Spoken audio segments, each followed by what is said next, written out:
చెప్పినాం ఇది పెద్ద ఎత్తున స్కాము ఇది భారతదేశ చరిత్రలోనే ఎక్కడ లేని విధంగా అంత పెద్ద ఎత్తున స్కాము ఇవాళ రేవంత్ రెడ్డి గారి ప్రభుత్వం కాంగ్రెస్ పార్టీ ప్రభుత్వం చేసిందని బల్లగుద్ది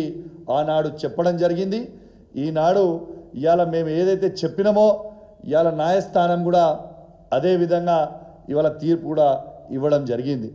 మరియు రేవంత్ రెడ్డి గారు ఇవాళ ఈ గ్రూప్ 1 పోస్టులని 563 పోస్టులని అమ్ముకొని డబ్బులు తీసుకొని ఇవాళ రిజల్ట్ ఇచ్చింది అనేది ఇవాళ క్లియర్గా కూడా కనపడతా ఉంది ఇవాళ రేవంత్ రెడ్డి గారు ఖచ్చితంగా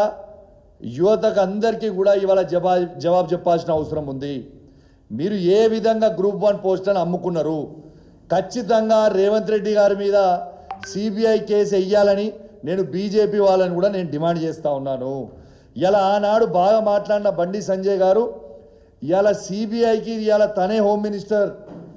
ఇలా దీంట్లో అక్రమాలు జరిగినాయని స్వయంగా కోర్టే చెప్పింది